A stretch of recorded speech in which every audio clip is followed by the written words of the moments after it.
మనం ఒక సిరీస్ చేస్తున్నాం, అదే ఎపిసోడ్ ఆఫ్ పీటర్. పేతురు రాసిన పత్రికలతో చేస్తున్న ఒక సిరీస్ అది ఎపిసోడ్ ఆఫ్ పీటర్. ఆల్రెడీ మొదటి పేతురు గ్రంథం మొత్తం మనం ఆల్రెడీ ఒక గత 5 వారాలుగా మనం చేసేసాం. పోయిన వారం 2వ పేతురు ప్రారంభించి అందులో సగ భాగాన్ని మనం ముగించాం. ఇప్పుడు మనం ఆ మిగిలిన భాగంలోనికి వెళ్తున్నాం. మీకు బాగా తెలుసు, మనం ఎక్కువ మాట్లాడుతున్న ఒక వచనం ఆదికాండంలో ఉంటుంది. ఇస్సాకు కరువు కాలంలో పంట వేశాడు. అసలు కరువులో ఎవడైనా పంట వేయగలరా? మీకు ఏమన్నా ధైర్యం ఉందా? ఆ గట్స్ ఉన్నాయా? మీకు తెలుసు, చుట్టూ భూమిలో ఏ విత్తనం ఫలించట్లేదు, డెడ్ జీరో. వేసిన విత్తనం వేసిన కిందకే చచ్చిపోతుంది, పైకి రావట్లే. కరువు సమయంలో ఇస్సాకు పంట వేసి అదే సంవత్సరంలో 100-fold బ్లెస్సింగ్ పోసాడు.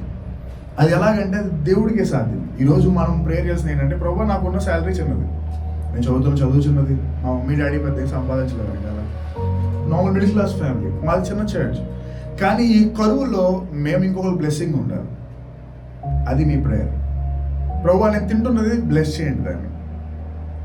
నేను ఏదో పస్తులుండి ఆకలి తినడం కాదు, నేను తినడమే కాదు, నాతో కూడా అనేక మందికి పెట్టాలి.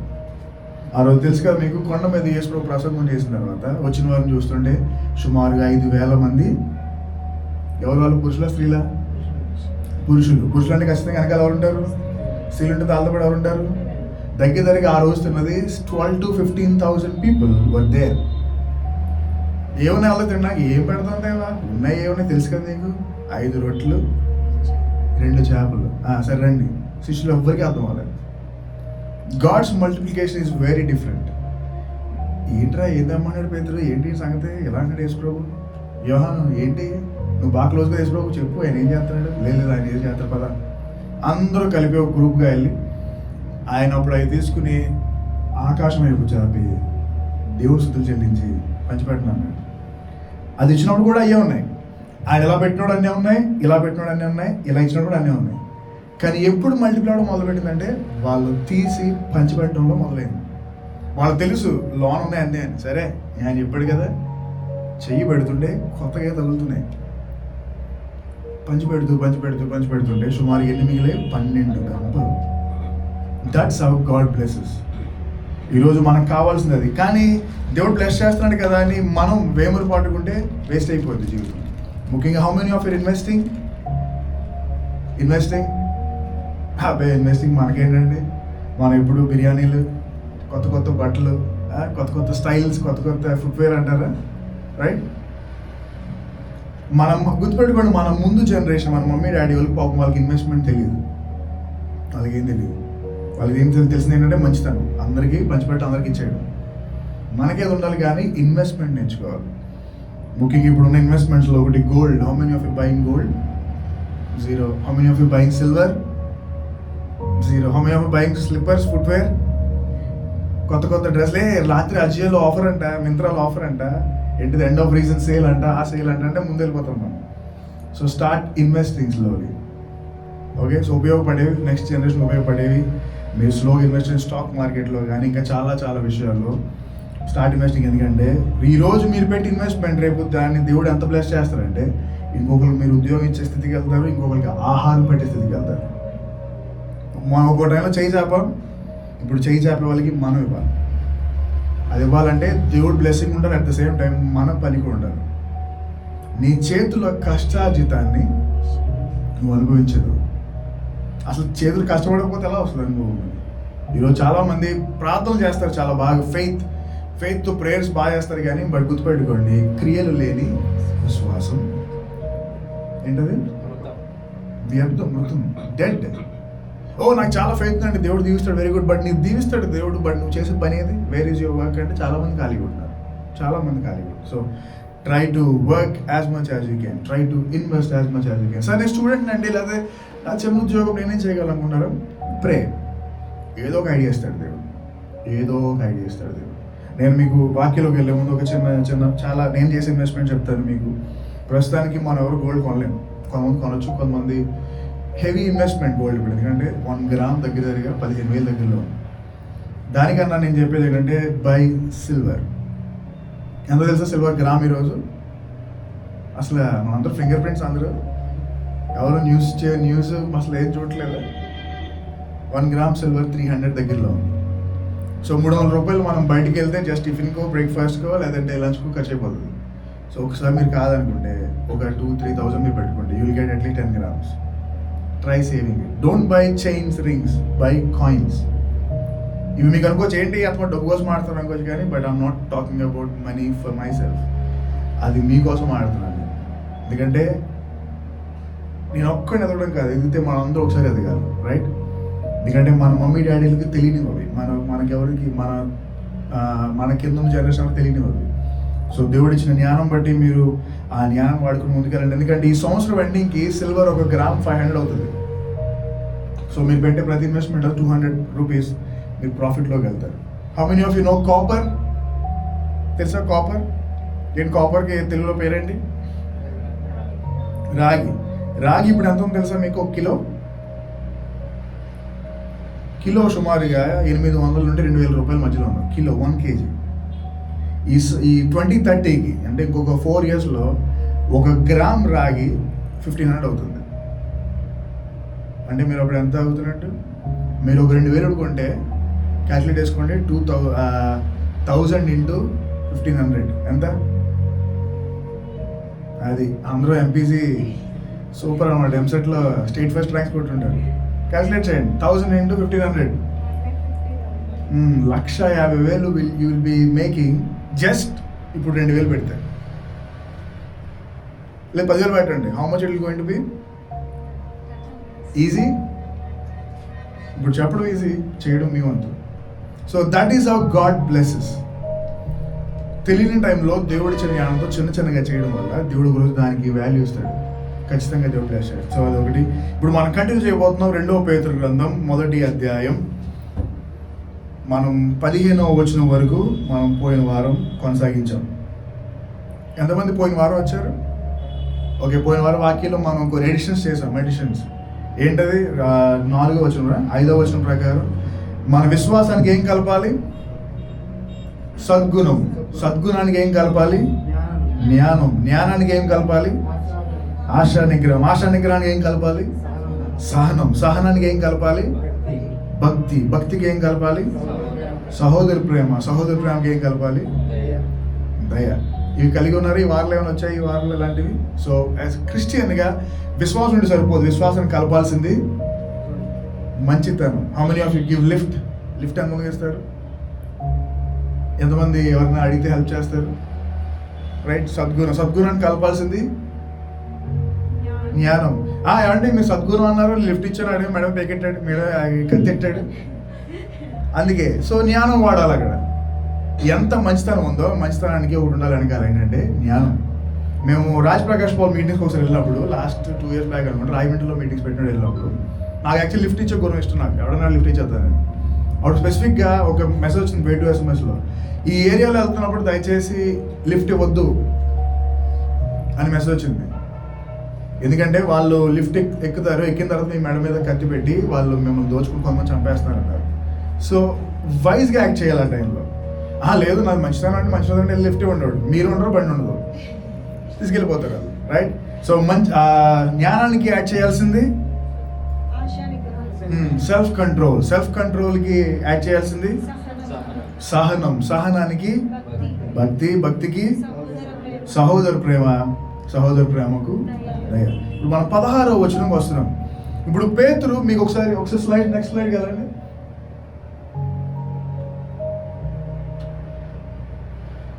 ఓకే, ఈ గ్రంథం 1 పేతురు 2 పేతురు రాసే టైం జరుగుతున్న సిచ్యువేషన్ అది. ఆ రోజున రాజు పేరు నీరో, కింగ్ నీరో. విన్నారు ఎప్పుడైనా మీరు? ఎంపరర్ నీరో అనే పేరు మన సోషల్ ఎక్కువ వస్తుంటుంది. ఆ నీరో ఏం చేశాడంటే తను పరిపాలిస్తున్న ఊరు మొత్తాన్ని అంటించేశాడు. కావాలని అంటించేశాడు. Okay, next one. అంటిస్తుంటే తన ఊరు అంటుకుంటుంటే మేడ మీద నుంచి మ్యూజిక్ వాయించుకుంటున్నాడు. సో దయ జాలి లేని ఒక క్రూరుడైన కింగ్ మనోడు. ఎందుకు ఇదంతా చేస్తాడంటే నెక్స్ట్ అది కట్టాలనుకున్నాడు. ఒక డ్రీమ్ ప్రాజెక్ట్, ఒక ప్రాజెక్ట్ కట్టాలనుకున్నాడు. ఆ ప్రాజెక్ట్ కొన్ని అడ్డుకున్న అవన్నీ ఒక్కొక్కడు అంటించేద్దాం అనుకున్నాడు. అంటించేశాడు. కానీ తెలుసుగా ప్రతి దానికి అపోజిషన్ ఉంటుంది. అపోజిషన్ వచ్చింది. అపోజిట్ పార్టీ ఈ నీరు నువ్వు కావాలని చేస్తున్నావు అంటుంటే ఆయన అప్పుడు ఏం చేశాడంటే అదిగో బ్లేమ్డ్ క్రిస్టియన్స్. అప్పుడు ఆ రోజు ఆ నీరో పరిపాలిస్తున్న రాజ్యం పేరు రోమన్ ఎంపైర్. రోమన్ ఎంపైర్లో అందరూ వాళ్ళు వేరే దేవుడిని కొలుస్తారు. క్రిస్టియన్స్ ఎవరిని కొలుస్తారు? యేసు ప్రభువుని కొలుస్తారు. సో క్రిస్టియన్స్ వాళ్ళు కాదు, ఏదో బయట వచ్చిన చిన్న కులంలో చిన్న మతం లాంటి వాళ్ళు. ఇక ఎవరు పెట్టాలి తెలియక అదిగో ఈ క్రిస్టియన్సే చేశారు ఇదంతా. వాళ్ళ మతంలో రావట్లేదని, వాళ్ళు మన మాట వింటలేదని, వాళ్ళు మనకు తెలియకుండా కళ్ళు కప్పి చేశారని చెప్పి వాళ్ళందరినీ నమ్మించి క్రిస్టియన్స్ పట్టుకుని ఏం చేశారు? నెక్స్ట్ వన్ తెలుసు కదా మీకు, అందరం చూస్తుంటే గ్లాడియేటర్ షో, రోమన్ కొలోజియం. ఆ కొలోజియంలో మొత్తం చుట్టూ జనం ఉండగారే నీలో దొంగలు పట్టాడంటారా? ఎవరో దొంగలు? అదే వాళ్ళే, మన ఊరిని అంటించేశారు కదా వాళ్ళు. ఎవరెళ్ళు? వాళ్ళే, అదో జనం రా, క్రైస్తవులు అంట. వాళ్ళు తీసుకొచ్చి వాళ్ళందరినీ కట్టేసి కింద నుంచి లెపర్డ్స్, జాగ్వర్స్, పులులు, సింహాలను ఆకలి ఉన్నాయి తెలుసు కదా. ఆ రోజు గేమ్, అది ఎంటర్టైన్మెంట్. అవన్నీ పైకి వచ్చి ఉన్న వాళ్ళు దొరికినట్టుగా చంపుకొచ్చి తినేస్తున్నాయి. ఇంకొంతమంది ఏమో బతికుండగా అలా సిలువేసి కింద నిప్పెట్టి అంటించడం మొదలుపెట్టాడు. సో ఆ ఊరంతా చూడడం, జై హో నీరో అనడం, జాగ్రత్తగా బ్లేమ్ డైవర్షన్ చేసేసి మార్చాడు. అలాంటి టైంలో రాయబడిన గ్రంథమే ఈ 1 పేతురు 2 పేతురు. సో పేతురు మొదలు పెడుతున్నా మీరు ఒకవేళ ఫస్ట్ సిరీస్కి వచ్చి ఉంటే అది యూట్యూబ్లో కూడా ఉంది, మీరు చూడొచ్చు. పేతురు చదవడం రాయడం మొదలు పెడుతున్నాడు ఏమనంటే, దయచేసి జనాంగమా మీరందరూ ఏర్పరచబడినారు. దేవుడు మీతో ఉన్నాడు, దేవుడు మిమ్మల్ని నడిపిస్తాడు అని ప్రోత్సహిస్తూ బలపరుస్తూ వాళ్ళ విశ్వాసం బలపరుస్తూ రాయబడిన గ్రంథాలు ఇవి. ఇప్పుడు మనం 2వ అధ్యాయంకి వస్తున్నాం. 2వ అధ్యాయంలో ఒక మాట చదివి మనం ముందుకెళ్దాం. 13వ వచనం, 2వ అధ్యాయం 2 పేతురు 1వ అధ్యాయం 13వ వచనం. మరియు మన ప్రభువైన యేసుక్రీస్తు నాకు సూచించిన ప్రకారము నా గుడారమును త్వరగా విడిచి పెట్టవలసి వచ్చినని ఎరిగి నేను ఈ గుడారములో ఉన్నంత కాలము ఈ సంగతులను జ్ఞాపకము చేసి మిమ్మును రేపుట న్యాయమని ఎంచుకొనుచున్నాను. చాలు. ఏంటి పేతురు దేనికోసం మాట్లాడుతున్నాడంటే, పేతురు is talking about his own death. తన సొంత మరణం కోసం మాట్లాడుతుంది. ఎందుకంటే పేతురు ఇప్పుడు ఎక్కడ ఉన్నాడంటే రోమా ప్రాంతంలోనే నీరో కన్సర్న్లో ఉన్నాడు. ఇంకా పేతురికి అర్థమైపోయింది, నీరో త్వరగా నన్ను చంపేస్తున్నాడు. అప్పుడు మొదలు పెడుతున్నాడు, ఇదిగో నేను త్వరగా ఈ గుడారం నుంచి వెళ్ళిపోతున్నా. గుడారం అంటే దిస్ ఎర్త్లీ బాడీ నుంచి వెళ్ళిపోతున్నాను. కానీ వెళ్ళిపోయినా కూడా నేను చెప్పినవన్నీ మీరు దయచేసి గుర్తుపెట్టుకోండి, దాన్ని మర్చిపోవాలి. ఇప్పుడు చదువుదాం 16వ వచనం అండి. చమత్కారముగా కల్పించిన కథలను అనుసరించి మన ప్రభువైన యేసుక్రీస్తు యొక్క శక్తిని, ఆయన రాకడను మేము మీకు తెలుపలేదు కానీ ఆయన మహత్యమును మేము కన్నులారా చూచిన వారమై తెలిపితిమి. చాలు, అక్కడ మాట గుర్తుపెట్టుకోండి. చమత్కారంగా కల్పించిన కథలు. ఎప్పుడు విన్నారా? కల్పించిన కథలు విన్నారా? కల్పించిన కథలు బాగుంటాయా, నిజంగా జరిగిన కథలు బాగుంటాయా? ఆలోచించండి. కల్పించిన కథలు బాగుంటాయా, నిజంగా జరిగిన కథలు బాగుంటాయా? కల్పించినవే బాగుంటాయి. కానీ నిజంగా జరిగినవి మనం చెప్పలేం, కల్పించిన మనం ఎన్నో కల్పించాం అందులో. సో ఆ రోజున్న ఒక టాక్ ఏంటంటే, మీరు ఆరాధన చేస్తున్న దేవుడు, మీరు చూస్తున్న దేవుడు ఎవరంటే కల్పించిన కథ. అపోజిట్ పౌలు తీసుకొచ్చాడు, లేకపోతే ఈ విద్యను పాములు తీసుకొచ్చాడు అని చాలా వరకు ఆ రోజున్న ప్రపంచానికి వెళ్ళిపోయిన వార్త అది. పేతురు దాన్ని డిఫెండ్ చేస్తూ, మేము మాట్లాడుతుంది, మేము చెప్తుంది, మేము బ్రతుకుతుంది ఓ కల్పించిన కథ కాదు, అది మేము మా కళ్ళతో చూసిన ఐ విట్నెస్ స్టోరీ ఇదని మొదలుపెట్టాడు. మీరు చూస్తే ఈరోజు కూడా చాలామంది యేసుక్రీస్తు సిలువ ఎక్కలేదు, యేసుక్రీస్తు చనిపోలేదు, యేసుక్రీస్తు తిరిగి లేవలేదు, ఆయన శరీరాన్ని దొంగిలించారంటారు. విన్నారు ఎప్పుడైనా స్టోరీ? అది ఈవెన్ మార్క్స్ వార్తలో కూడా ఉంది. అది మార్క్స్ వార్తలో కూడా ఉంది. ఇది ఎలా అనుకుంటున్నారని ఈ రోజు కూడా ఉంది ఆ మాట. ఎందుకంటే కల్పించిన కదా. అరే యేసుక్రీస్తు ఒకరు తిరిగి లేస్తే మళ్ళీ వాళ్ళ దేవుడు హీరైపోతారో పని చేయండి. ఆయన రాత్రి వాళ్ళ శిష్యులు వచ్చి ఆయన శరీరాన్ని దొంగిలించారని చెప్పండి అని వాళ్ళు చెప్పారు. అదంతా కూడా ఆ రోజులో పాకేసింది ఆ మాట అంతా. సో కల్పించిన కథ అని అనేక మంది చెప్తున్న టైంలో పేతురు మొదలు పెట్టినది ఇది కల్పించిన కథ కాదు, నేను కళ్ళారా చూసిన ఒక స్టోరీ ఇది. ఆ తర్వాత చదువుదాం. ఈయన నా ప్రియ కుమారుడు, ఈయన యందు నేను ఆనందించుచున్నాను అని శబ్దము మహా దివ్య మహిమ నుండి ఆయన యొద్దకు వచ్చినప్పుడు తండ్రి అయిన దేవుని వలన ఘనతయు మహిమయు ఆయన పొందగా మేము ఆ పరిశుద్ధ పర్వతము మీద ఆయనతో కూడా ఉండిన వారమే ఆ శబ్దము ఆకాశం నుండి రాగా వింటిని. ఓకే, చాలు. ఎంతమందికి ఈ స్టోరీ తెలుసు? ఇప్పుడు పేతురు ఏం మాట్లాడాడు? ఎక్కడ జరిగింది అది? ఏ కొండ అది? రూపాంతరం అనే కొండ మీద. మత్తయి సువార్త 17వ అధ్యాయం 5వ వచనం. మాథ్యూ 17:5 మత్తయి 17వ అధ్యాయం.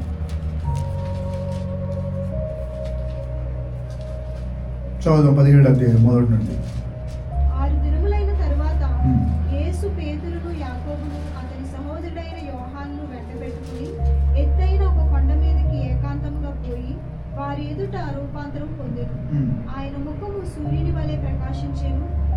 వస్త్రము వెలుగువలే తెల్లని వాయను. ఇదిగో మోషేయు ఏలియాయు వారికి కనబడి ఆయనతో మాట్లాడుచుండిరి. అప్పుడు పేతురు, ప్రభువా, మనమిక్కడ ఉండుట మంచిది. నీకిష్టమైతే ఇక్కడ నీకు ఒకటియు, మోషేకు ఒకటియు, ఏలియాకు ఒకటియు 3 పర్ణశాలలు కట్టుదుమని యేసుతో చెప్పెను. అతడు ఇంకను మాట్లాడుచుండగా ఇదిగో ప్రకాశమానమైన ఒక మేఘము వారిని కమ్ముకొనెను. ఇదిగో ఈయన నా ప్రియకుమారుడు, ఈయన యందు నేను ఆనందించుచున్నాను, ఈయన మాట వినుడని ఒక శబ్దము ఆ మేఘములో నుండి పుట్టెను. శిష్యులు ఆ మాట విని బొర్లపడి మిక్కిలి భయపడగా యేసు వారి యొద్దకు వచ్చి వారిని ముట్టి, లెండి, భయపడకుడని చెప్పెను. వారు కన్నులెత్తి చూడగా యేసు తప్ప మరి ఎవరునూ వారికి కనబడలేదు. చాలు. ఇక్కడ జరిగిన సంఘటన, యేసు ప్రభు ఒక రోజు ఒక కొండ మీదకి వెళ్ళి రూపాంతరం అవ్వాలనుకున్నాడు. మీరు తెలుసు యేసు ప్రభు కొన్ని శిష్యులు ఎంతమంది? 12 మందిలో ఆయన ఇంకో క్లోజ్ గ్రూప్ ఉన్నారు. ఎంతమంది? 3 ఎవరు? పేతురు, యోహాను, యాకోబు. వీళ్ళ 3 తీసుకుని ఒక కొండ ఎక్కి ఆ కొండ మీద వాళ్ళ కళ్ళ ముందు ఆయన రూపాంతరం అయ్యాడు. రూపాంతరం అంటే ట్రాన్స్ఫార్మ్ అయ్యాడు, ట్రాన్స్ఫిగర్ అయ్యాడు. అంటే ఆ రోజు అప్పుడు చూసిన యేసుప్రభు వేరు, అప్పుడు ఆ రోజు చూస్తున్న యేసుప్రభు వేరు. సడన్గా ఒకసారి ఆయన ముఖం అంతా తెల్లగా ఆ ప్రకాశిస్తున్న సూర్యుడు వల్ల వెలుగు ఉండడం, వాళ్ళు ఆయన చూస్తుండగా ఫస్ట్ టైం వాళ్ళు ఒకటి చూస్తున్నారు. అలా ఎప్పుడు పేతురు కానీ, యోహాను కానీ, యాకోబు అలాంటి ఎప్పుడు చూడలేదు. సో ఎప్పుడు చూడనంతగా ఆ చూడడం వాళ్ళ ముందు అలా అవుతుండగానే పైనుంచి ఒక మేఘం దిగొచ్చింది. ఆ మేఘం దిగొచ్చిన తర్వాత యూదులందరికీ సూపర్ హీరోస్ ఉంటారు ఇద్దరు, వాళ్ళకి చాలా ఇష్టం ఆ ఫిగర్స్. వాళ్ళే మోషే, ఏలియా. వాళ్ళని దాటి వాళ్ళు ఎవరికి వెళ్ళలేరు. వాళ్ళిద్దరు వచ్చి మాట్లాడుకుంటుంటే స్టన్ అయిపోయాడు పేతురు. వాళ్ళ సూపర్ హీరోస్ వాళ్ళు పేతురికి. ఏలియా మాకు మోషే వాళ్ళు యేసుప్రభుతో మాట్లాడుతుంటే ఆ మేఘం మధ్యలో ఇంకా తర్వాత ఇంకా షాకింగ్ న్యూస్ ఏంటి, ఆ తర్వాత ఇంకొక స్వరం వినపడుతుంది. ఆ స్వరం ఏంటంటే తండ్రి అయిన దేవుడిది. అక్కడ ఇంట్రెస్టింగ్ మాట ఉంటుంది. ఏంటా మాట అంటే, ఈయన నా ప్రియ కుమారుడు. తర్వాత ఆ మాట చాలా ఇంపార్టెంట్. ఎందుకు దేవుడు ఆ మాట అనాల్సి వచ్చింది? ఎందుకంటే ఆ రోజు ఆ పాయింట్ వరకు కూడా పేతురు నీకు యేసుప్రభు ఇష్టమా, మోషే ఇష్టమా, ఏలియా ఇష్టం అంటే పేతురు చెప్పే జవాబు ఏంటి సార్? నాకు మోషే, ఏలియా ఇష్టం. ఎందుకంటే ఇంకా వాళ్ళకి యేసుప్రభు ఆ ఫుల్ లెంగ్త్ డివినిటీ అర్థం అవ్వలేదు. అప్పటికి ఉన్నాడు, ఏ అద్భుతాలు చేస్తున్నాడు, ఆయన దేవుడు అనుకున్నాడు. కానీ బట్ స్టిల్ ఎక్కడో వాళ్ళకి తెలుసు కదా, యూదుల నుంచి మనం గ్రంథాన్ని వేరు చేయలేము. They love their scriptures. అవన్నీ ఆలోచుకున్న అప్పుడు ఆ టైంలో వాళ్ళ మేఘం మధ్యలో ఉండగా ఓ పక్క వాళ్ళ సూపర్ హీరోస్ ఇద్దరు ఉండగా అప్పుడు వినపడుతున్న మాట ఏంటంటే, ఈయన నా కుమారుడు, ఆయన కాదు, మోషే కాదు, ఏలియా కాదు. ఇప్పుడు మీరు చూస్తున్నవాడు, మీతో తిరుగుతున్నవాడు, మీతో నడుస్తున్నవాడు, మీతో పడుకుని మీతో భోజనం చేస్తున్నవాడు నా కుమారుడు, ఆయన యందు నేను ఆనందిస్తున్నాను. మీరు ఆయన మాట మాత్రమే వినండి, ఆయన మాట మాత్రమే వినండి. ఎందుకంటే పేతురు అప్పుడు దాకా కూడా ఏదో రోజు మోషే, ఏదో రోజు ఏలియా, దాని గురించే వాళ్ళు ఇప్పటికి కూడా చాలా మంది they still waiting for the coming of Elijah. ఎదురు చూస్తూనే ఉన్నారు. ఆ రోజు ఆ యొక్క రూపాంతరం కొండ మీద జరిగిన సిచ్యువేషన్ ఇది. అప్పుడు పేతురు ఒక ఇంట్రెస్టింగ్ మాట మాట్లాడతాడు. నాకు తెలిసి అది మత్తయిలో లేదనుకుంటా. మార్క్స్ వార్తకి రండి, మార్క్స్ వార్త 9వ అధ్యాయం.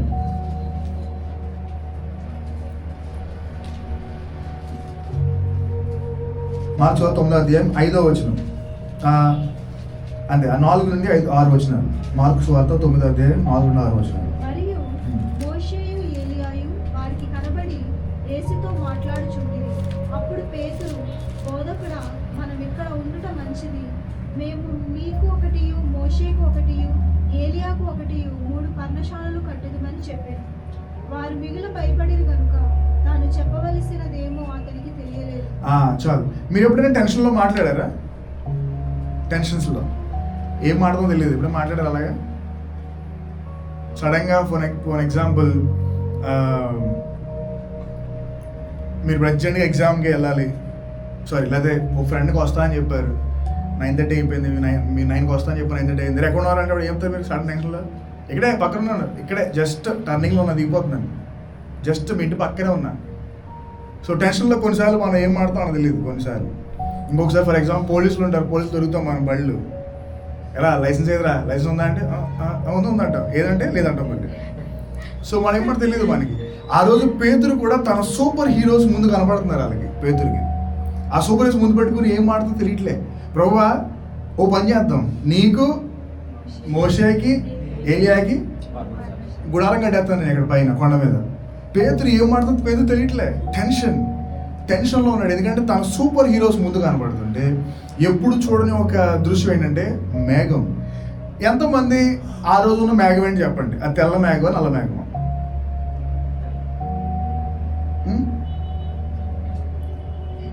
గెస్ట్ చేయండి. సరే యేసు ప్రభు లేదా దేవుడు తెల్ల మేఘాలతో వస్తాడా లేదా నల్ల మేఘాలతో వస్తాడా వచ్చేటప్పుడు లాస్ట్ ఎండింగ్లో?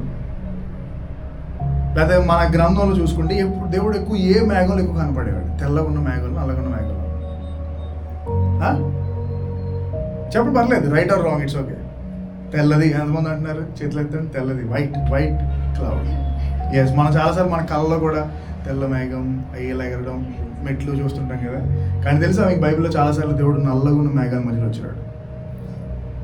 సొలొమోను తను ప్రార్థన చేస్తున్నాడు, తన మందిరం గురించి ప్రతిష్ఠ చేస్తున్నాడు. చాలా పెద్ద, అది one of the longest prayer బైబిల్లో. అది ప్రార్థన చేయగా ఆ రోజు బైబిల్లో వాక్యం ఉంటుంది, దేవుడు అప్పుడు ఒక నల్లని మేఘం వలె ఆ మందిరంలోనికి దిగి వచ్చాను.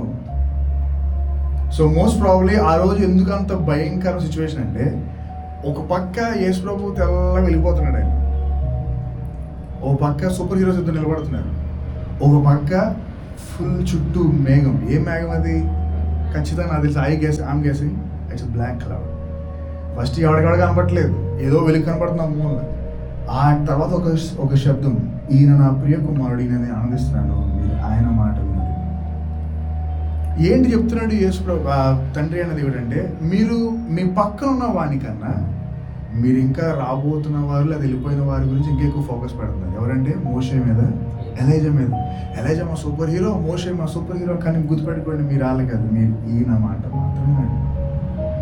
సో ఈ మాటలని పేతురు గుర్తుపెట్టుకోండి. మళ్ళీ అదో 2 పేతురు మొదటి అధ్యాయం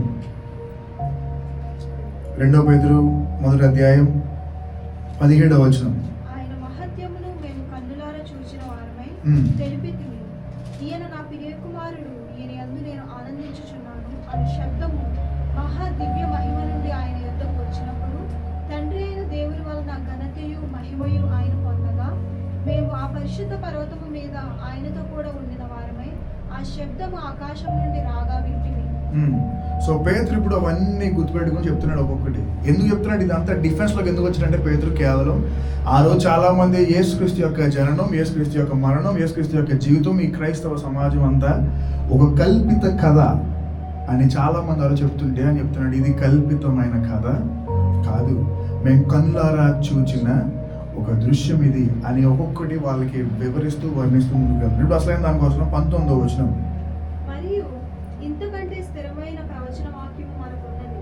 తెల్లవారి వేకువ చుక్క మీ హృదయములలో ఉదయించు వరకు ఆ వాక్యము చీకటి గల చోటున వెలిగించు దీపమైనట్టున్నది. దాని యందు మీరు లక్ష్యముంచిన ఎడల మీకు మేలు. ఒకడు తన ఊహను బట్టి చెప్పుట వలన లేఖనంలో ఏ ప్రవచనము పుట్టదని మొదట గ్రహించుకొనవలెను.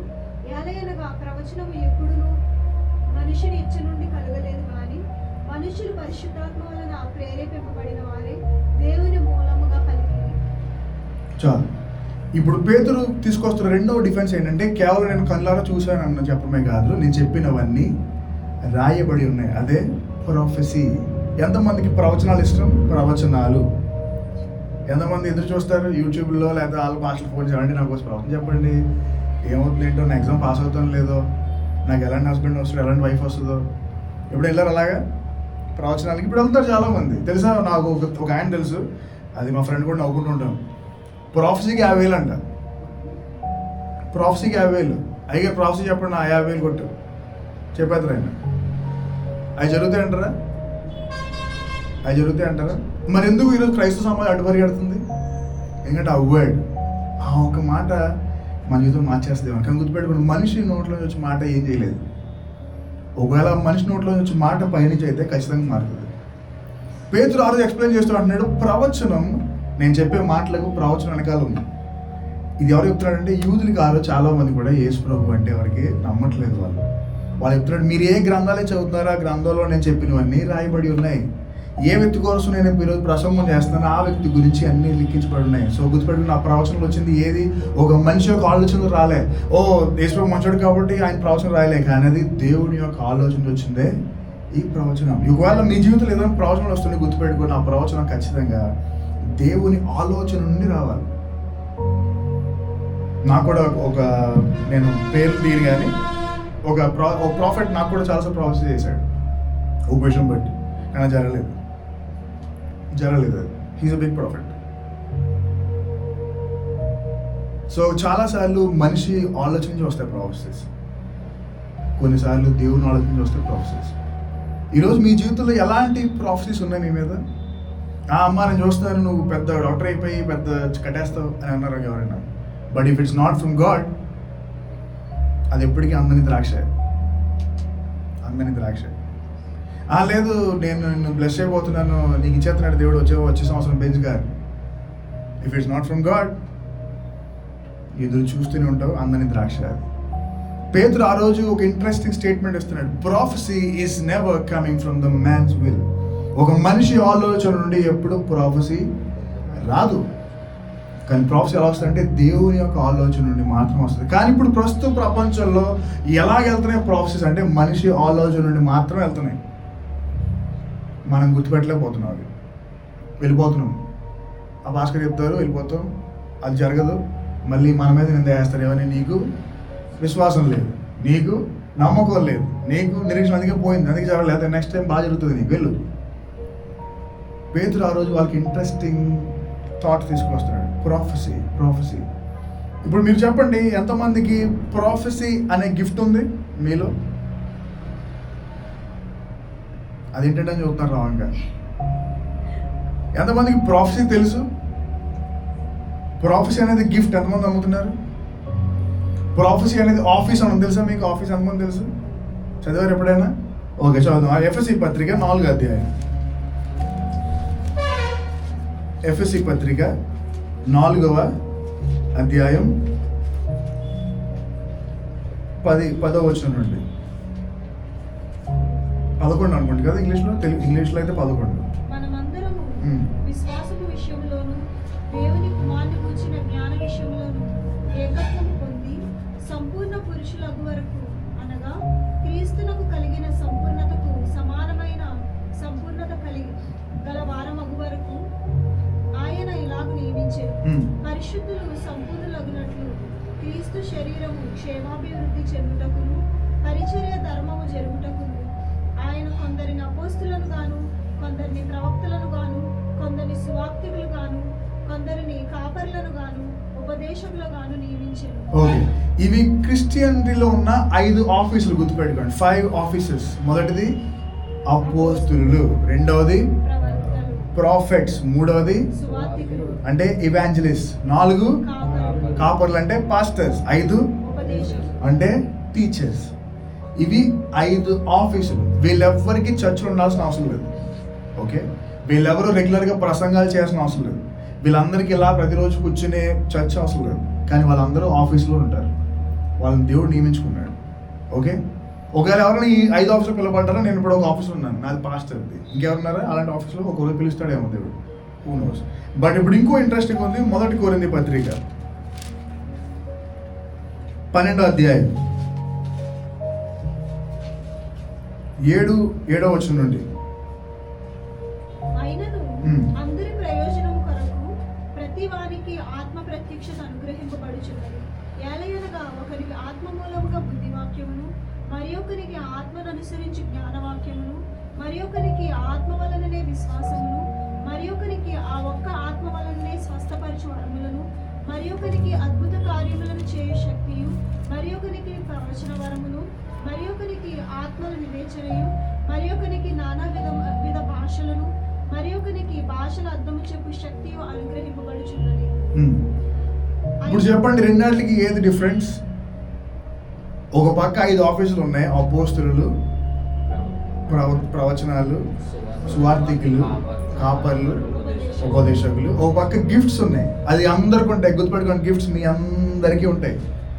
మేబీ 5 ఆఫీసులు మీరు పిలవలేకపోవచ్చు కానీ బట్ ఈ 9 మాత్రం ఖచ్చితంగా ఉంటాయి. అందులో మొదటిది జ్ఞానం, రెండవది బుద్ధివాక్యం, బుద్ధి, 3 విశ్వాసం, 4 స్వస్థపరచు, స్వస్థ హీలింగ్, 5 అద్భుత కార్యములు మిరాకిల్స్, 6 ప్రవచన వరం, ప్రొఫెసీ, 7 ఆత్మల వివేచన, 8 నానావిధ భాషలు, 9 భాషల అర్థం చెప్పు శక్తి. ఇంటర్ప్రిటేషన్.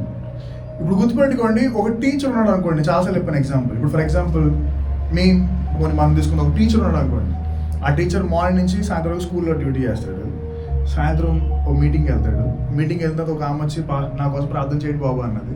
ఆయన ప్రార్థన చేశాడు. ఆయన చెప్పినట్టుగా జరిగిపోయింది. ఆమెకి చెప్పినట్టు జరిగిపోయింది. ఇంకొక ఆమె వచ్చింది, జరిగిపోయింది. ఇంకొక ఆమె వచ్చింది, జరిగిపోయింది. ఇప్పుడు ఆయన ఆఫీస్లో ఉన్నట్ట, గిఫ్ట్లో ఉన్నట్ట? చెప్పండి. ఎందుకు ఆఫీస్కి వెళ్ళి ఇప్పుడు మరి బయట అందరూ ఏమంటారంటే ఆయన చెప్పి జరిగిపోయి కానీ ఇప్పుడు ఆయన ఎవరంటే ప్రవక్త అండి. ఆయన ప్రవక్త కాదు. ఆయన దేవుడిచ్చిన ఒక వరాన్ని ఆ రోజు వాడాడు. దేవుడు బ్లెస్ చేసాడు దాన్ని. లేదా ఫర్ ఎగ్జాంపుల్ మీరు డాక్టర్స్ ఉన్నారు, రేపు మీరు వెన్ యూ ఆపరేట్, మీరు వాళ్ళకి ఇంకా ఆపరేషన్ చేయకముందే మీరు ఎందుకో చేయండి బాగా ఎందుకో మనసులో ప్రేయర్ చేశారు, హీల్ అయిపోయింది మీ కళ్ళ ముందు. ఆమె స్టన్ అయిపోయి వాళ్ళ ఫ్యామిలీ తీసుకొచ్చేసింది, వాళ్ళ ఫ్యామిలీ అందరూ హీల్ అయిపోయింది. ఇప్పుడు మీరు అన్నీ బోటీ తెచ్చా బయట వెళ్ళి నేను స్వస్థ వరాలు జరుగుతుంది హీలర్ లేదు. ఎవరు మీరు? ఒక గిఫ్ట్ వాడుకుని దేవుడు బ్లెస్ చేసాడు దాన్ని. సో ఈరోజు ఆఫీస్లో ఉన్నది వేరు, గిఫ్ట్స్లో ఉన్నది. ఈరోజు మనం ఏం చేస్తామంటే క్రిస్టియన్స్గా మిస్ మ్యాచ్ చేస్తాం. ఒక టీచర్గా ఓ వ్యక్తిలో చేశాడు, ఆయన మనం హీరో చేసి ప్రాఫిట్ చేస్తాం. రేపు నుంచి అని చెప్పి ఇదే జరగదు. మీరు చూస్తున్నారా యూట్యూబ్లో సేమ్ స్టోరీ అవుతుంది. ప్రాఫిట్ అంటారు, ఆయన చెప్పి జరగట్లేదు. పాస్టర్ అంటాడు, ఆయన సరిగా ఏం చేయట్లేదు. బట్ ఆయన టీచరే కానీ ఆయన చెప్తుంటే జరిగిపోతున్నాయి. వాళ్ళు జస్ట్ చిన్న స్కూల్లో లేదా చిన్న చర్చ్లో కాంపౌండర్ లేదా ఒక ఆఫీస్లో కాంపౌండర్, కానీ ఆయన ప్రార్థన చేసి అన్నీ జరిగిపోతున్నాయి. ఏం జరుగుతుందంటే మనం గుర్తుపెట్టు క్రైస్తవులుగా there is a difference between office and gift. ఈరోజు మనందరికీ గిఫ్ట్స్ ఉన్నాయి. మనలో కొంతమందికి బుద్ధివాక్యము, జ్ఞానవాక్యము, విశ్వాసము, స్వస్థత వరము, అద్భుతాలు చేసే వరము, ప్రవచనము, భాషలు అంటే తెలుసు కదా. భాషలు ఎంతమంది తెలుసు? పరిశుద్ధాత్మ భాషల గురించి. భాషలు 2 రకాలు. మొదటిది గ్జెనోలేలియా, విన్నారు ఎప్పుడైనా పేరు? ఇంకోటి గ్లాసోలేలియా.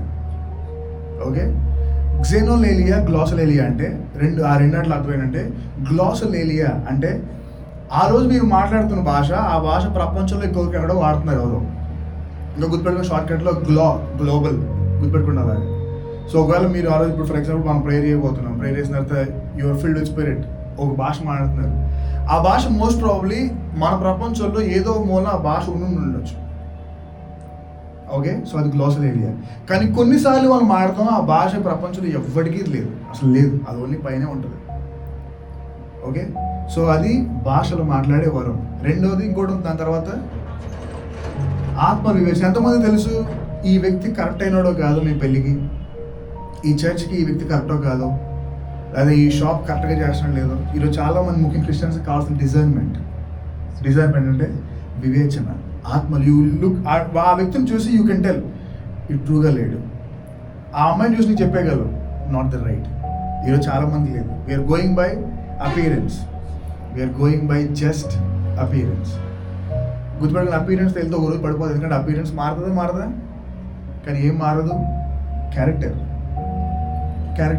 ఈరోజు ఆత్మలో వివేచన వరం లేదు కాబట్టి చాలామంది ఫాలోయింగ్ ఇంటూ ట్రాప్. చాలా మంచోడు అనుకున్నానండి, చాలా మంచి అనుకున్నానండి, ఇలాగైంది. ఎందుకంటే యూ నాట్ యూజింగ్ దేవుని అడగండి, లార్డ్ గివ్ మీ డిజర్న్మెంట్. ఆత్మల వివేచన నేర్పించు. అసలు అది కరెక్టా కాదు, సిచ్యువేషన్ కరెక్టా కాదు. ఇంకా లాస్ట్ ఇంకోటి ఉంది, ఇంటర్ప్రిటేషన్. మీరు ఎప్పుడైతే గ్లోసోలేలియా మాట్లాడతారో దానికి ఖచ్చితంగా ఇంటర్ప్రిటేషన్ కావాలి. ఫర్ ఎగ్జాంపుల్ మనందరూ చర్చలో ఉన్నాం, ఎవరో కొత్త వ్యక్తి వచ్చారు, మనందరూ భాషలు మాట్లాడుతున్న వ్యక్తికి అర్థం అవుతుంది. ఏంట్రా వీళ్ళు మాట్లాడుకుని పారిపోతాడు, ఆయన ఉన్నాడు. ఇప్పుడు చర్చలు జరిగేది అదే, పారిపోతారు. అందుకే చర్చెస్లో ఇప్పుడు ఎవరైతే భాషలు మాట్లాడుతున్నారో ఆ భాషలు తగిన ఇంటర్ప్రిటేషన్ ఉండే కూడా కావాలి. అప్పుడు ఆ వ్యక్తికి చెప్పగలుగుతాడు, అరే ఆయన మాట్లాడేది చెప్పు. ఎందుకంటే ఇవన్నీ గిఫ్ట్స్ దేనికి ఇచ్చినట్టే ఒకటి, దానికి చర్చ్ డెవలప్ అవ్వాలి, గ్రోత్ అవ్వాలి. ఈరోజు మనం దేనికి వాడుకుంటే సెల్ఫ్కి. నేను ప్రాసెస్ చేయగలను తెలుసా, మీ పాస్టర్లాగా చేయాలని ఏం పెట్టేస్తాను బయట చేయొచ్చు. నేను అద్భుతాలు చేయగలను తెలుసా, నువ్వు మీ పాస్టర్లాగా బయటకు పోయి పెట్టేస్తాను. గుర్తుపెట్టుకోండి, ఇదంతా మనకు మన సొంతం కాదు. టుగెదర్ పేతురు ఇవన్నీ మొదలు పెడతాడు వాళ్ళతో. మీకు తెలుసా ప్రాఫెసీ అనేది ఉందని? ఆ ప్రాఫెసీ ఎలా పనిచేస్తున్నది దేవుడు తన గ్రంథంలో రాయించేశాడు. ఇది రాసినోడు సొంతంగా తన ఆలోచనతో సరేలే అని రాయలే. ప్రతి దానికి దేవుడు వెనకాల ఒక థాట్ పెట్టాడు. Prophecy is never coming from a man's understanding. అది దేవుని యొక్క ఆత్మ ద్వారా మాత్రం వస్తుంది. ఆ తర్వాత చదువు 2వ అధ్యాయం మొదటి వచనం. మరియు అబద్ధ ప్రవక్తలు ప్రజలలో ఉండిరి, అటువలననే మీలోను అబద్ధ బోధకులుందురు. వీరు తమను కొనిన ప్రభువును కూడా విసర్జించుచు తమకు తామే శీఘ్రముగా నాశనము కలుగజేసుకొనుచు నాశనకరమగు భిన్నాభిప్రాయములను రహస్యముగా బోధించుదురు. మరియు అనేకులు వారి పోకిరి చేష్టలను అనుసరించి నడుతురు. వీరిని బట్టి సత్య మార్గము దూషింపబడు. ఓకే, మీరు ఎవరైనా విన్నారు? ఎప్పుడైనా వచ్చారా? Did you come across any false teachers? అబద్ధ ప్రవక్తలను ఎప్పుడైనా కలిసారా మీరు? లేదా అబద్ధ టీచింగ్స్ ఎప్పుడైనా విన్నారా మీరు? ఒకటి చెప్పండి, అబద్ధ టీచింగ్స్. ఒక టీచింగ్ చెప్పండి, అబద్ధ టీచింగ్. ఇది ఖచ్చితంగా బైబిల్ చెప్పినట్టు లేదు అనేది ఏమున్నాయా? వాళ్ళకి ఆలోచించండి. గ్లోబల్గా మీరు ఒకసారి ఆలోచిస్తే మీకు కొన్ని వస్తాయి. అబద్ధ టీచింగ్, ఇది రాంగ్ టీచింగ్. చెప్పండి ఒక టీచింగ్.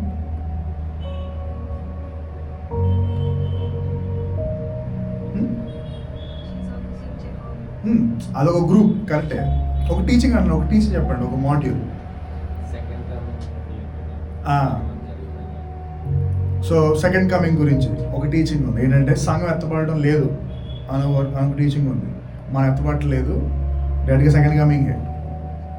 ఇది ఒక అబద్ధ టీచింగ్. ఇంకా చెప్పండి, ఇంకేమున్నాయి? పరిశుద్ధాత్మ ఇప్పటికి లేదు, ఇంకా దేవుడు ఆత్మ తిరగట్లేదు, అంతా ఇంక బైబిల్ ఒకటి ఇంకేం లేదు అన్నట్టు. So there are many like that. So అబద్ధ టీచింగ్స్ ఎంతంటే వాళ్ళు దిల్ బ్రింగ్ సెల్ఫ్ డిస్ట్రాక్షన్. వాళ్ళు పాడైపోవడం మాత్రమే కాదు, వాళ్ళతో పాటు దాని వినే బ్యాచ్ మొత్తాన్ని వాళ్ళు తీసుకెళ్ళిపోతారు. చదువు అదే 2వ వచనం. Many will follow. 2వ చదవండి. మరియు అబద్ధ ప్రవక్తలు ప్రజలలో ఉండిరి, అటువలనే మీలోను అబద్ధ బోధకులుందురు.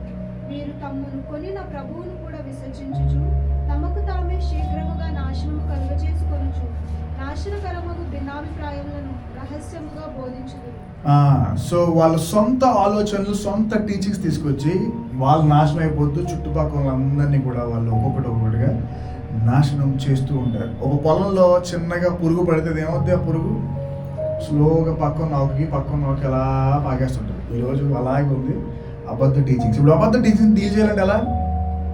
ఒకటి చెప్పండి. అబద్ధ టీచింగ్స్ మనం ఎదుర్కోవాలంటే, ఇది బైబిల్ నాలెడ్జ్లో హెరసిస్ అంటారు. ఇట్లా హెరసిస్ని డీల్ చేయాలంటే ఎలా? ఇదే బైబిల్ చదివితే ఫస్ట్ ఆఫ్ ఆల్ సగం మనకు వచ్చేస్తుంది.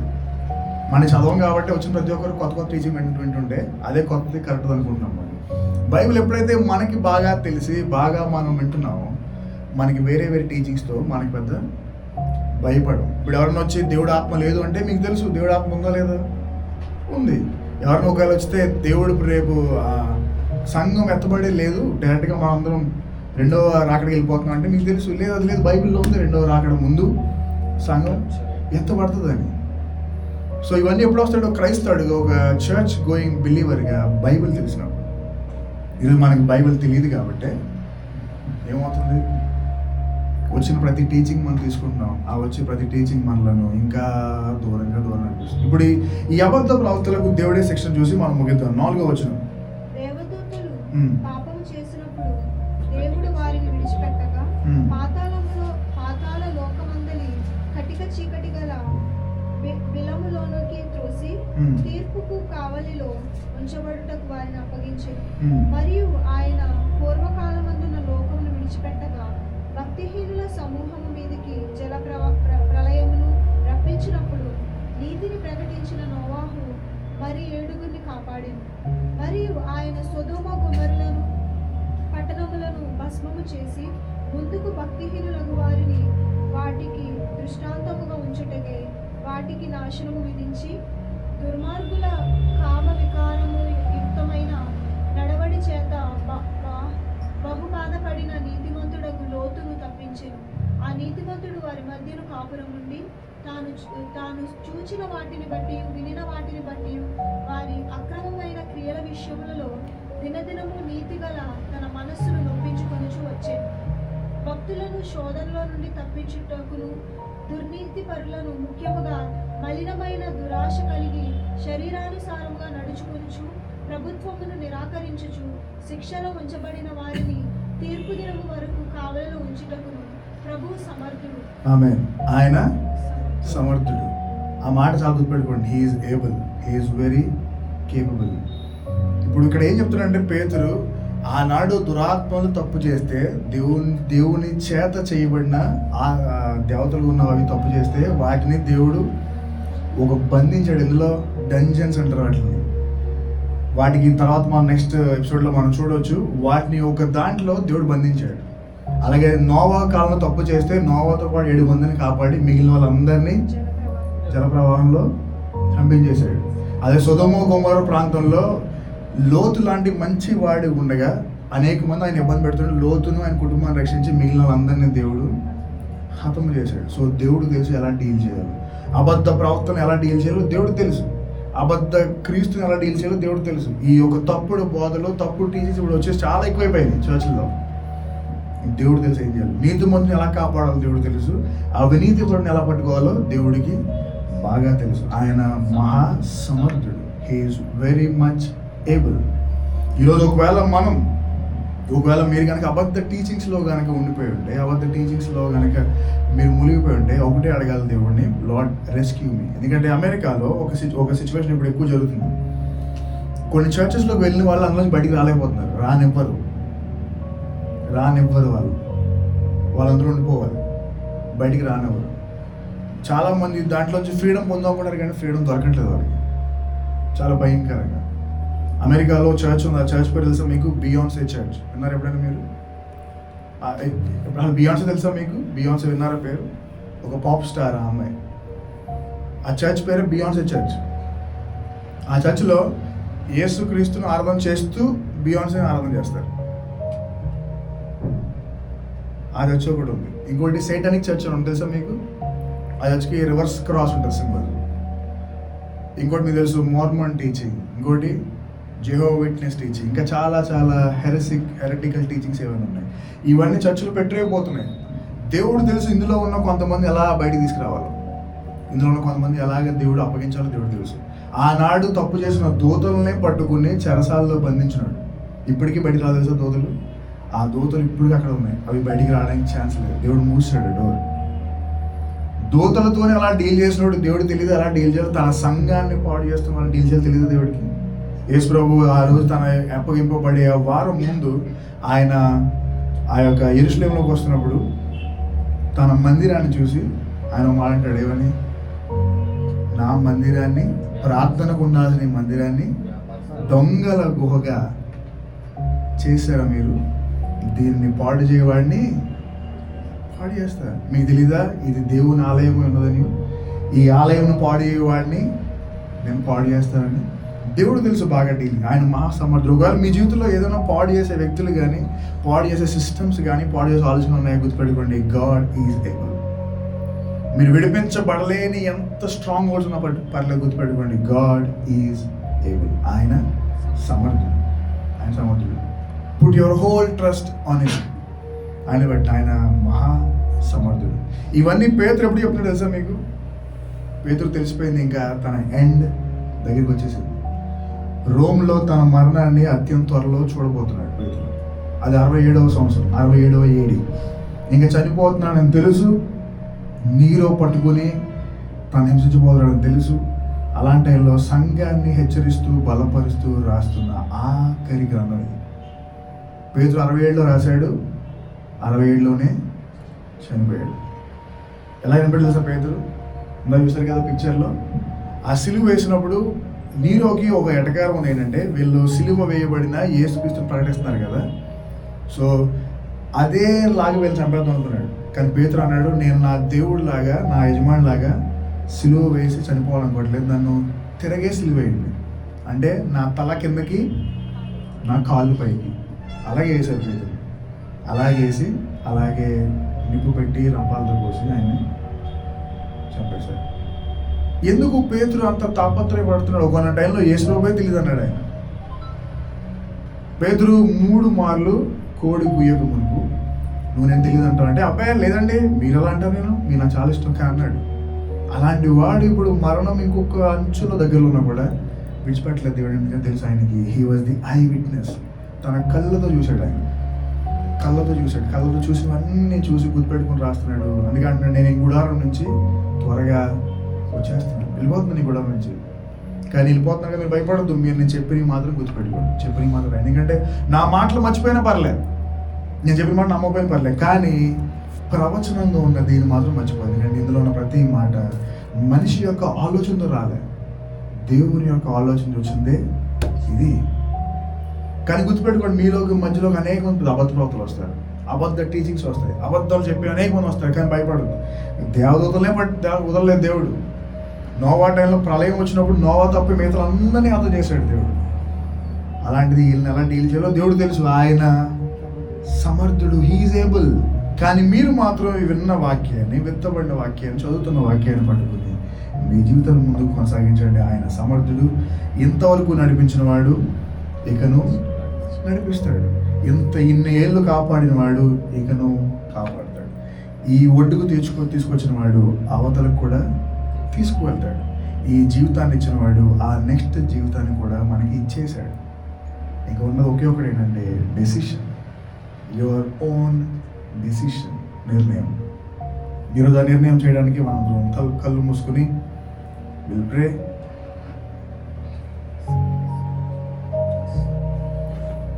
కొద్ది నిమిషాలు విన్న వాక్యాన్ని జ్ఞాపకం చేసుకుని, పేతురు యొక్క జీవితాన్ని జ్ఞాపకం చేసుకుని, ఈ గ్రంథాన్ని జ్ఞాపకం చేసుకుని, జరుగుతున్న సిచ్యువేషన్ అంతా ఒకసారి జ్ఞాపకం చేసుకుని, ఆయన సమర్థుడు. ఈరోజు మీ జీవితంలో మీ ఆలోచనలు ఏమున్నాయో అవన్నీ తీర్చగలిగిన వాడు, తీయగలిగిన వాడు ఆయన సమర్థుడు, హీఈస్ ఏబుల్. మీ మీద ఏమైనా హింసిస్తుంటే, మిమ్మల్ని నింద పెడుతుంటే, అవమానాలకు గురి చేస్తుంటే గుర్తుపెట్టుకోండి, ఆయన సమర్థుడు. అబద్ధమైన టీచింగ్స్ మిమ్మల్ని చుట్టుమెడుతూ అబద్ధాలతో మీ జీవితాన్ని ముందు సాగుతుంటే గుర్తుపెట్టుకోండి, ఆయన సమర్థుడు, హీఈస్ ఏబుల్ టు రెస్క్యూ.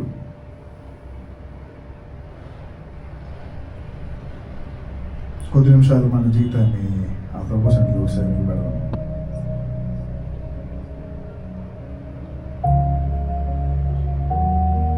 ఈ విన్న వాటిని, చెప్తున్న వాటికి అన్నిటికీ నేను ఐ విట్నెస్, నేను నా కళ్ళారా చూశాను. కానీ గుర్తుపెట్టుకుని అంతకన్నా ప్రాముఖ్యమైనది ఇది రాయబడిన వాక్యం, ఇది ఒక ప్రవచనం. అలాగే మీరు నేను విన్నాం ఈరోజు ఆఫీస్, అలాగే వరం, గిఫ్ట్. ప్రభుని అడిగిన, ప్రభు నాకు వరములు దయచేయి, ఆ వరములతో నా సంఘాన్ని, నా కుటుంబాన్ని కట్టుకునేలాగా దీవించు. ప్రభు నాకు బుద్ధి వాక్యము, జ్ఞాన వాక్యము, ప్రభు నాకు విశ్వాసము, ప్రభు నాకు అద్భుతాలు చేసే వరము, స్వస్థతలు చేసే వరము, ప్రవచనము, ఆత్మల వివేచన, ప్రభు భాషలకు అర్థం చెప్పు వరము, తండ్రి భాషలు మాట్లాడే వరము నాకు దయచేయండి. ఒకవేళ దేవుడు కనుక మిమ్మల్ని ఇప్పుడు కాకపోయినా ఫ్యూచర్లో పిలుస్తుంటే ఖచ్చితంగా దేవుడిని అడిగాను, ప్రభు నన్ను ఏ భాగం పిలుస్తున్నావు? అపోస్తులుడిగా పిలుస్తావా, ఒక పాస్టర్గా పిలుస్తావా, ఒక బోధకుడిగా పిలుస్తావా, ఒక స్వార్థుడిగా పిలుస్తావు, ప్రవక్తగా పిలుస్తావు? ప్రభు మీరు ఎందుకు పిలిచినా నేను సిద్ధపడి ఉండాలి.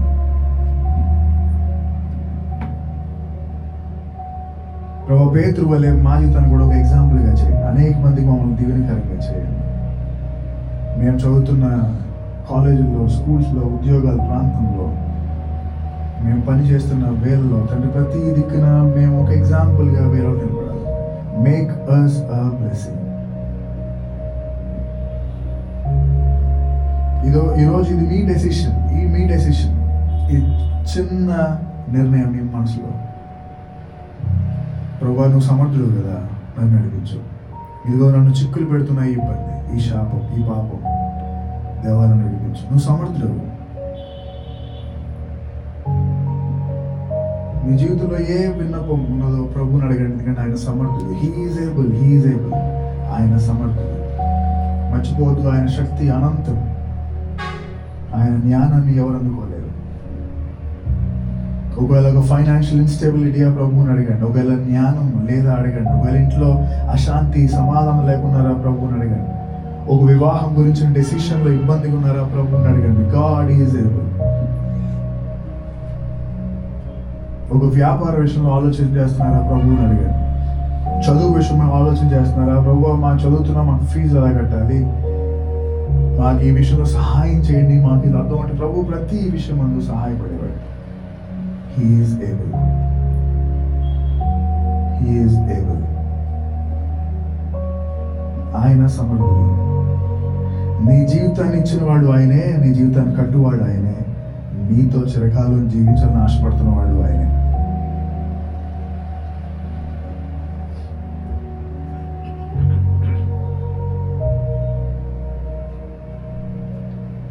అలాగే ప్రార్థన చేయండి ఈ సంఘం గురించి. ప్రభు అనేక మంది సంఘాన్ని నడిపించారు.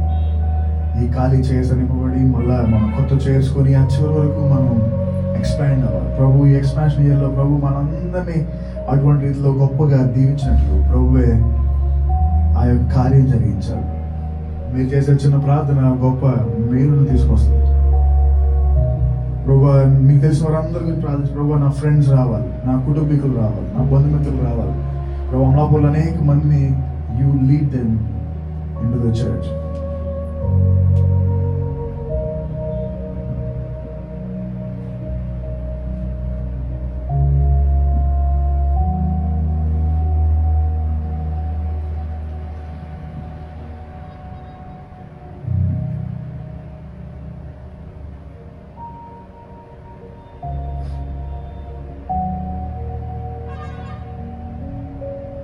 అలాగే మీకు ఏమైనా అవసరతలు ఉంటాయి ప్రభు సన్నిధిలో తెలియజేయండి. ప్రభు ఇది ఈ విషయం అందు నాకు సహాయం, నాకు నెమ్మది, నా విడుదల.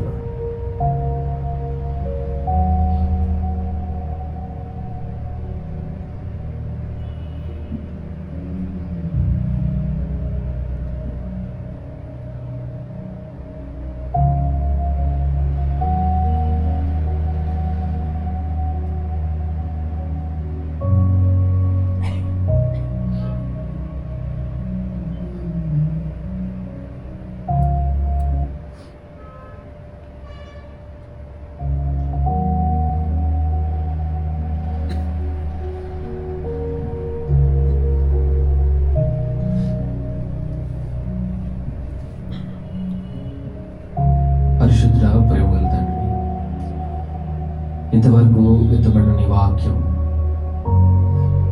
అయా మా హృదయాల్లో ఫలవంతంగా మార్చండి. ఎంతైనా నమ్మదగిన వాడు, సమర్థుడు తండ్రి. అయా మరొకసారి మాకు గుర్తు చేశారు, నీకు స్తోత్రాలు. యు ఆర్ ద ఏబుల్ ప్రభువా.